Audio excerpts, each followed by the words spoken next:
Good morning, good afternoon, good evening, onXRP community. This is Lee again, and what I want to do today is introduce you guys to onXRP guys, Lewis and George.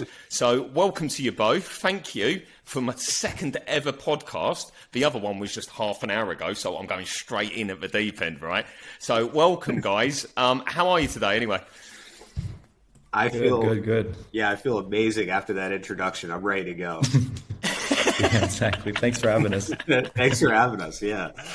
Because I have to go good morning, good afternoon, good evening, because I don't know where the guys are in the world when they're going to listen to it, right? Oh, you're very tactful. I absolutely agree. It's awesome. Very excited to be here. Lovely, great. Right, so Absolutely. Let's talk onXRP briefly first. Why onXRP? You want to take that one, George? Yeah, sure. Well, yeah, it just seemed like, I mean, we were all talking, we're speaking about this idea for a long time, and the prevailing thought was just that we felt there was a need for more information and more tools about the XRP ledger and on the XRP ledger. So on XRP just seemed like a really convenient fit. Great. And No, absolutely. I resonate with that a lot. good. And what in terms of your journey with onXRP, how long have you guys been working on or been part of the onXRP team? Well, we started from the beginning, right? Yeah, it's I mean, the genesis of the idea was probably somewhere about 3 or 4 months ago, like very soon after Kai launched XPUNKS, just from everybody working together and collaborating and feeling like we wanted to have another source of information on XRP, and it really just kind of continued steamrolling and collaborating and whiteboarding and working from there. I do love a whiteboarding. I love the whole process of it. It's great, ain't it? Spitballing sessions are the best when you get great minds into the same space, and then obviously you get the whiteboard going, and then the creative juices flow, right? Yeah, it was nice because we're talking about it. I mean, my experiences in building websites and building big content websites, I've done a lot of that. So I was kind of talking about we should have a website. We should have a website, separate website. But then we all met up in New York City, and we actually had a whiteboard. There's a picture of it somewhere where we're just writing on a wall and figuring things out. And then there was just so, I think, like I said at the beginning, there was such a need for different tools where we felt like there was a gap that, if it was filled, could bring more accessibility to the XRP ledger. And when we kind of got in that room and started coming up with those ideas on the whiteboard, it took a turn that, I think a lot of things that none of us quite expected when we first started talking about it. Great. And could you guys, you first, Lewis, when did you first learn about XRP? And give me a little overview of your relationship with that and how that looked to begin with to where it is today. No, absolutely. So for me, first, it was always it started off with my friendship with Kai, because I've known him for 6 years now. Studied at the same university as him. And he introduced me to Verge as well, to cryptocurrency. And back in the day, I'd heard of it. I'd heard of Bitcoin Cash, those kinds of things. And then when he introduced me to Verge, I just put a tiny sum, because at the time it was just like I'm speculative. I don't really care for whatever's going on. But that was I think about 4 years ago, 3.5 years ago. Actually, no, 4. Yeah. But it wasn't until beginning of 2020 that I really got into XRP. First, Kai explained to me the endless benefits of it, and I just didn't want to believe it. And then it wasn't until I really started researching it for myself that I started, falling into that hole where people hardly come out of. And yeah, been an XRP fan ever since. Well, we did actually hear on the previous podcast with Bastian and Kai the 300x story on Verge, and he didn't sell when he should have done. I know. And obviously watched it drop all the way down. You should have seen his phone. He kept us showing his phone with how much he was supposed to be making. And he was like, hey, look, it's about this much, about this much. Every morning he would show us. And then one morning I get a call and he's like crying almost. It was a whole tragic story. But I mean, you know, well, it's all learning experience at the end of the day. Absolutely. Well, listen to this. I'm going to tell you guys a story now, right?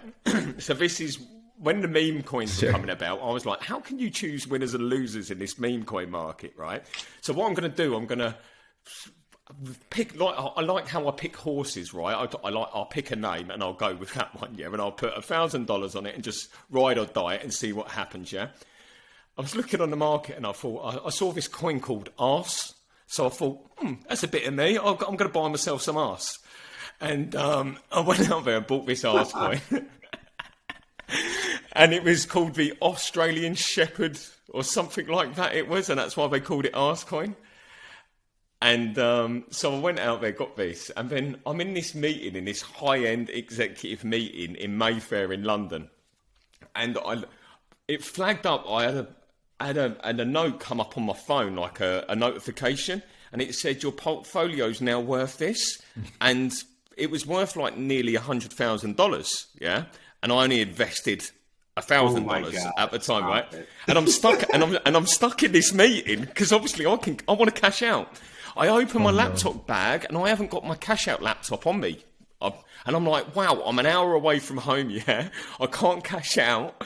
And so I've jumped on the train after the meeting, got all the way home, yeah? By the time I got home, it dropped to $20,000. So, yeah, that was my story with a ride and die story, right?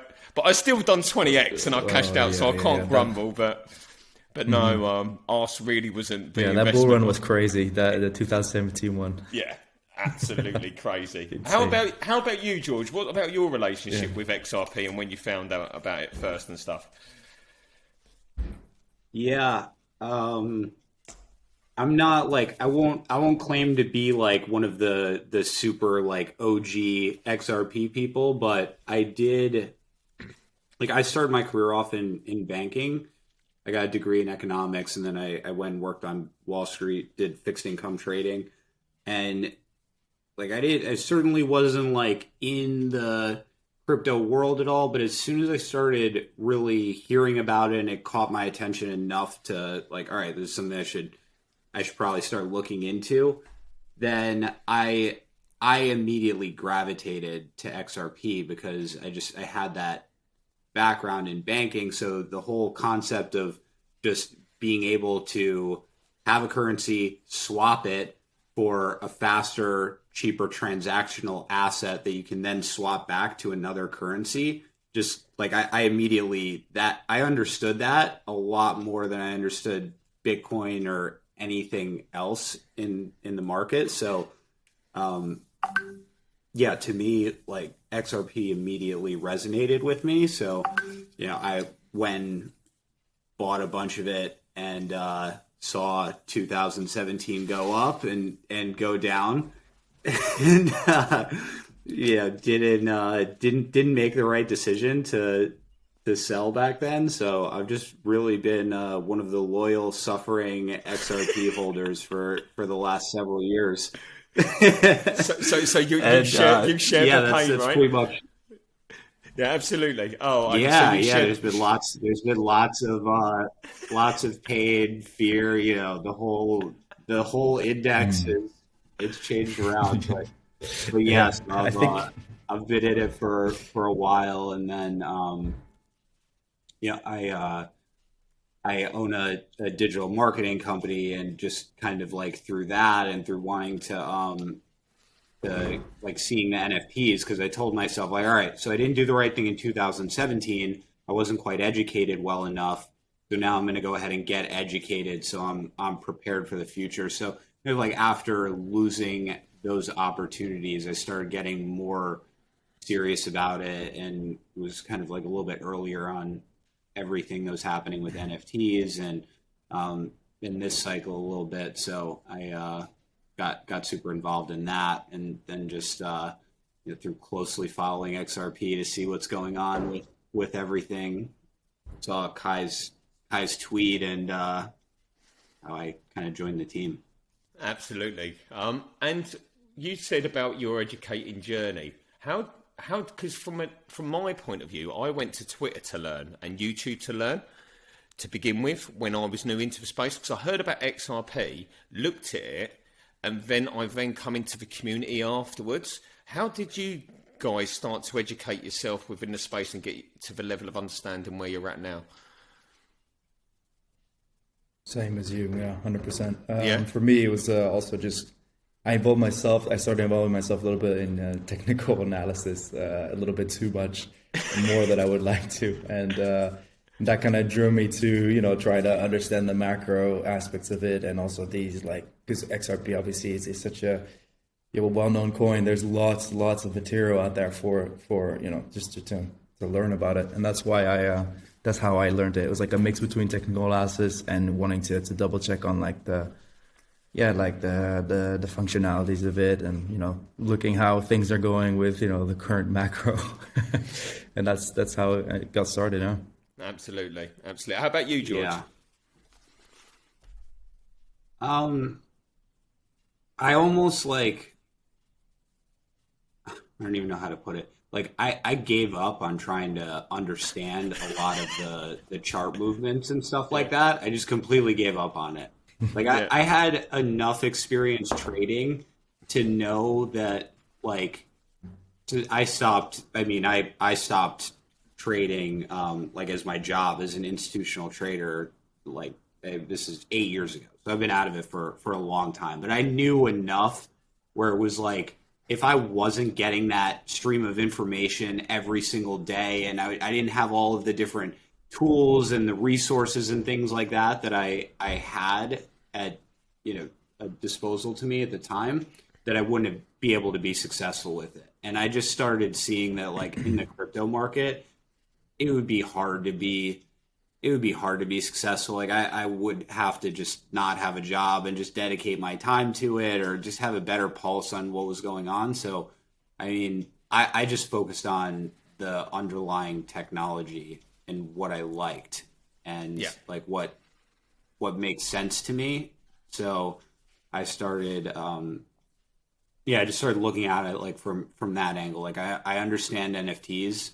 I could talk about the use cases for NFTs for weeks. I'll talk your ear off about it. And the same thing with other with just other blockchain technologies. The use cases for it just makes so much sense to me. So I really just started focusing on that, and my belief is kind of that those things will come to fruition at some point in the future. Great, thank you. I try not to take any short-term views, because short-term views have failed me. Absolutely, as they have done me as well. So what I'm going to do now, I'm going to flip this back to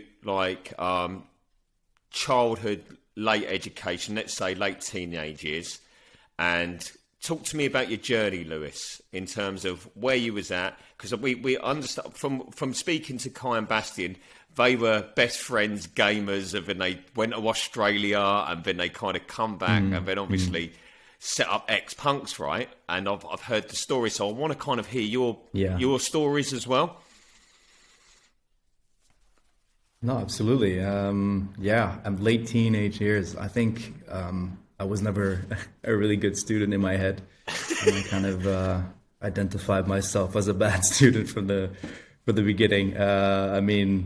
I started off doing a study in architecture, was way too involved with other things, such as partying and, getting drunk. And that was obviously very, very unproductive. But, I was 17, 18 at the time. So looking back, that was fine. Then I started doing graphic design for a year. I really like graphic design, but again, I was still immature. The environment in art school is not very conducive to being productive unless you really have your goals set out in front of yourself. And I didn't have that at the time. My parents started getting a little bit worried about me. So then they're like, well, you know what? How about you get a job in a construction company, which my dad owned. That was, I think, a reality check for me. I realized that, if I was going to go down this path, that would be, working like that for the rest of my life. And I was just not having it. I was not happy with the way it was, like waking up at 5 a.m. every day. And in Holland, it gets windy and cold, and just, after a year, I decided to get my stuff, in line. And then I joined basically the study where I met Kai, which is a business study at The Hague University. And that's basically how I got into, the principles of business. And then, late 2 years ago, I switched direction again because I'm known for that. I went to do civil engineering. And that was such a large switch that I started really doubting it again, because it was just, it was very, very intensive. The mathematics that I had to do were just, things that you just look back at later and you're like, how the heck did I even do this? Like, in any case, Kai came up with this project, but I was so set in this educational path, it was ingrained in me, because I was like, in Holland, it's very important to get your degrees, your masters. Dutch people are known to have double masters. It's because it's so affordable there. So I kind of, in my head, I was like, I need to do this. And he called me. And then I was so stuck in that path that I was like, no, I need to finish an assignment. And then the XPUNKS started.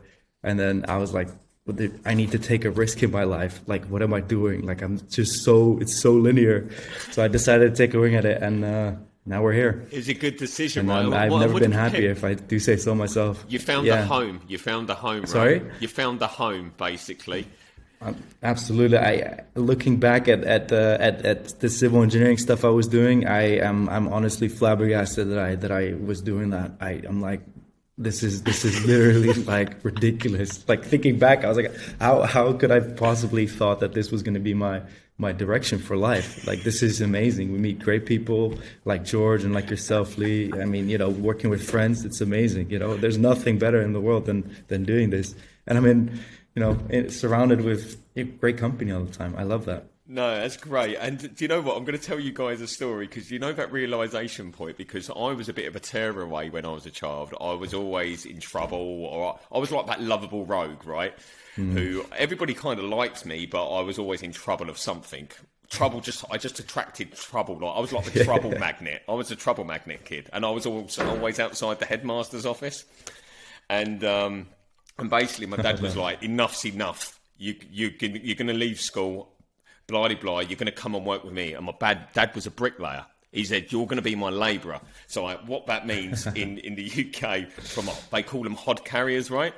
And what that means, you've got to have this big kind of shovel thing on your shoulder, which carries bricks, and you have to go up the steps and lay the bricks out for all the bricklayers, and then knock the muck up, mix it out, and then lay all the muck out. And I'd done it one summer, and I'd done it for about a month, and basically it was the hardest month of my entire life. And I was like, right, I've got to get my shit together, Lee. And it was my dad knew what he was doing. He knew that I weren't that way built, but it was a way of him telling me, look, Lee, you need to get your shit together. And it was a very valuable lesson in life that I did. And then I was like, I've been hands off, more kind of a talker, more of a project manager type of person. But gone through similar experiences, dipping from one thing to the next, to then kind of finding a home. And it's lovely once you find that home, right? How about you, George? Absolutely, yeah. I'll be interested about your story, because I know that you've obviously got the digital marketing agency. You've been involved in business for a substantial amount of time. So your story is going to be very different to someone like me. So I'd be really intrigued to know a little bit more about who George is. Yeah. Where do you want me to start? Let's go late teenage years. Let's talk about child George. Well, no, let's say young adult George. Let's start from there. All right. Well, yeah, I mean, I've got great parents. Like, I'm just so blessed to have the parents that I have. They're like awesome influences. They're entrepreneurs. They've been, struggled through the ups and downs and stuff like that, but very, very persevering. My father, my father was a Division I swimmer for Stanford and kind of like always very athletic, competitive, and stuff like that. So I just grew up with that, where like I not many excuses. I was always very into sports, very into like having that goal of just accomplishment, I guess. Not accomplishment in like a cocky way, but like I was just always very focused on checking the next thing off from the list and kind of accomplishing my goals. So even in high school, that was kind of how it was. So that was what I went on to do. I wrestled at Cornell, which was a great experience. Wow. Some amazing guys, a lot of guys that are Olympic champions and like some of the most competitive athletes in the world. So that was a heck of a experience, not very easy experience, but it was a lot of fun and learned a lot from it. And then just kind of when I finished with that, continued on with the business career, which has taken some twists and turns also, and in a roundabout way ended me up here. That's great. So George, from the skills you've learned in, let's say, the lead up to this point, how are those, have you found it easy for those skills to be transferable into the cryptocurrency space?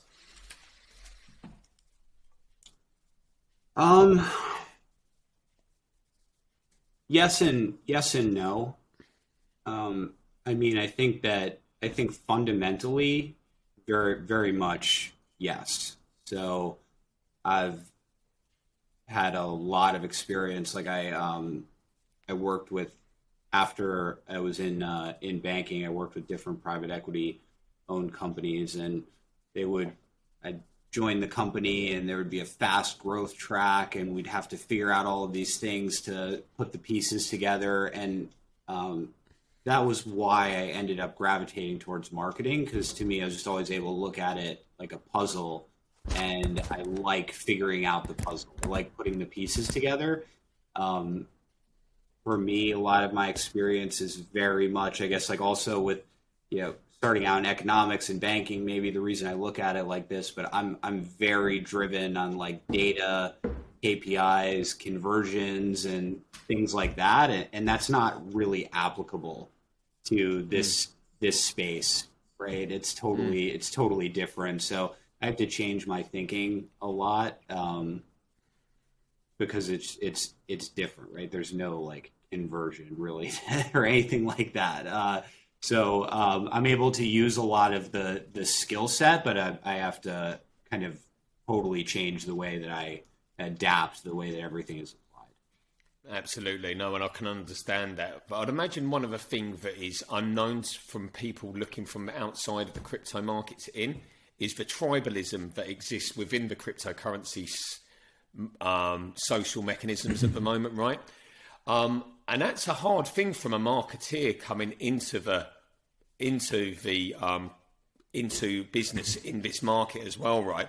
Because you want to connect as many people as you can to onXRP, right? To learn, educate, and do loads of other great things on the platform. But I would encourage anybody to do. But the game has got to be really is connecting for people from the outside in and bringing them into the community and educating them as well, right? So the tribalism is a huge barrier to entry. How do you guys think about trying to break that door down of tribalism to try and bring over some Bitcoin maxis or some Ethereum maxis over to come and participate with onXRP?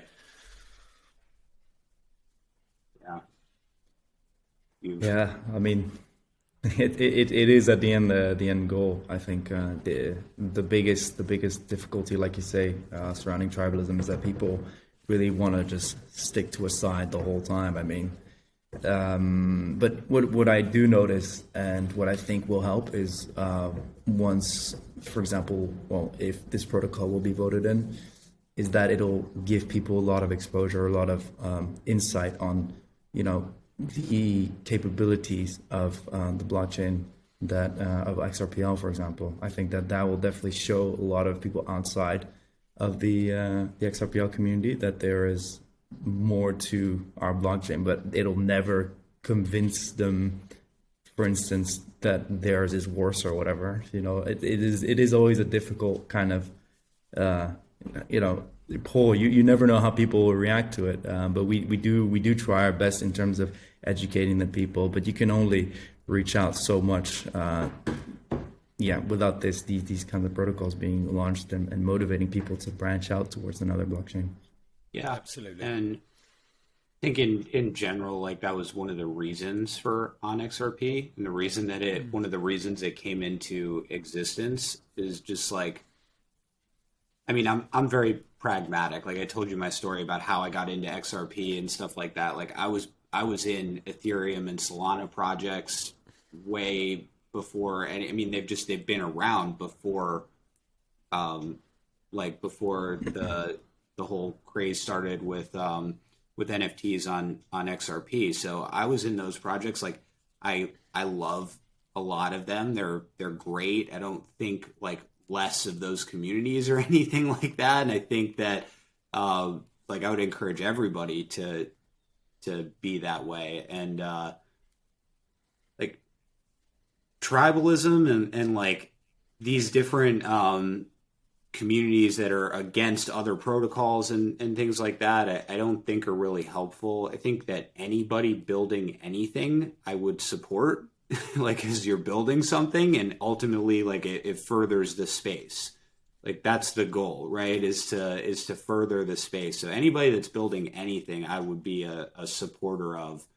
And like as this as XLS 20D happens and there are NFTs and there's just more things in general that are being built on the XRP ledger, I think it's important for the community to be welcoming to people that are coming in and have an easy way to educate, because it's just different. The XRP is different from the way that other blockchains function. Just like when somebody has been in Bitcoin for a long time and they go to buy an Ethereum based coin, right? They have to understand the gas. They have to understand how the transactions work, how to set up a wallet. Some of the other layer one chains are a little bit easier, but you have your different things that you need to learn and understand.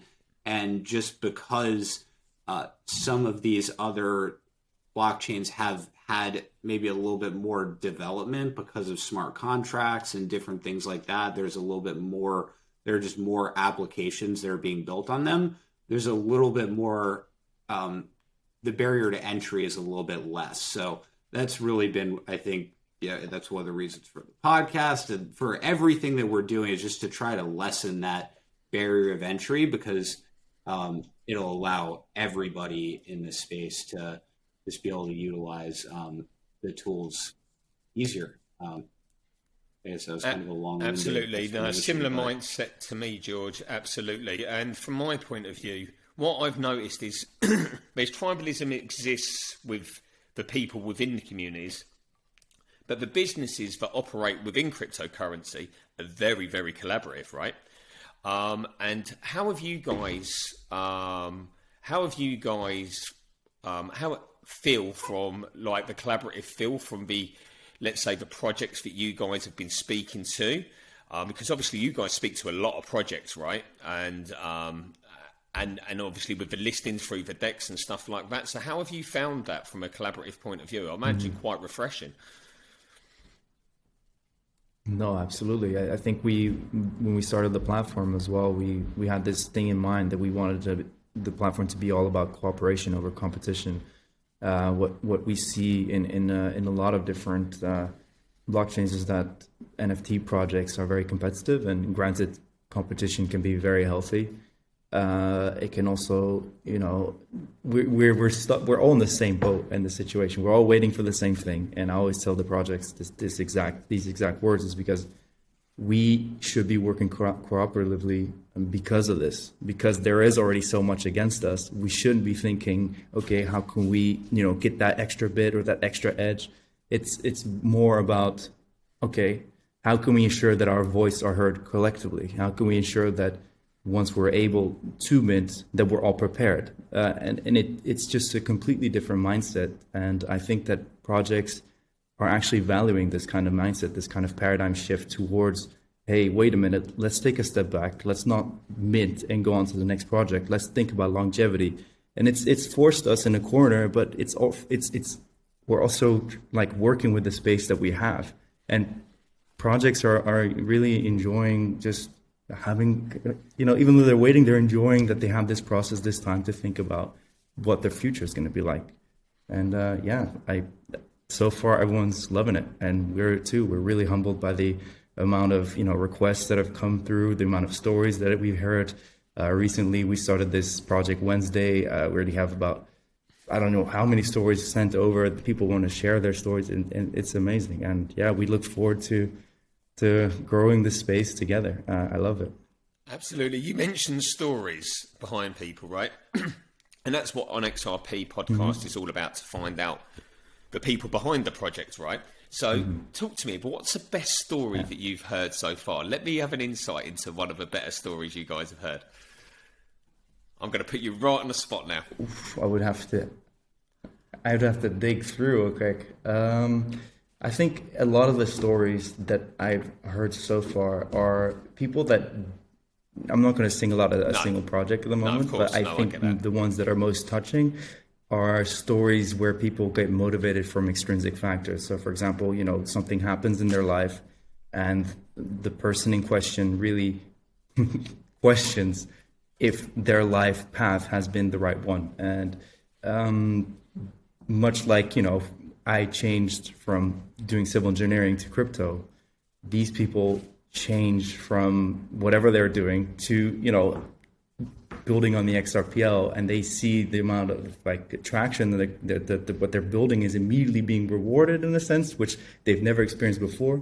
And they've regained the sense of that livelihood in their life. It's very, very humbling to hear these stories sometimes. And I heard a few of them just, it literally changing their outlook on everything. And that's the kind of projects that I think are really, the ones that are driven through passion, through something that's happened in their lives. I think those are the projects that really, that hit home, I guess. Absolutely. And do you know what? Do you know XPUNKS, onXRP, the ecosystem that you guys are building? People from the outside looking in, that's going to inspire people, right, to come into the space and participate. And you've kind of gone with the strategy of our doors always open kind of thing. Reach out to us. When I first started talking to you guys are really friendly, straight off the bat, honest, genuine people, and it comes across in any interview that you guys do. And the fact that the whole project is doxed, and we know what's happening, right? And we know who the people are behind the scenes. And the fact that onXRP is going to bring that for other people as well, and give them that platform to flourish from as well, is lovely to see. It really is. And I think you guys will probably see more stories about how you will change people's lives by giving them the platform to actually build from as well. And it'll be interesting to see. But guys, I really, really, really do appreciate you guys coming onto the podcast today. Hopefully it's the first of many as we start to hopefully maybe launch other products and talk about the markets and just come on for a chit chat, right? I love chatting. And it was an absolute pleasure. So thank you guys. Absolutely. Right guys, so thank you, Lee. onXRP community, we are over and out for today, but I'm sure you'll be seeing a little bit more of us shortly. So over and out.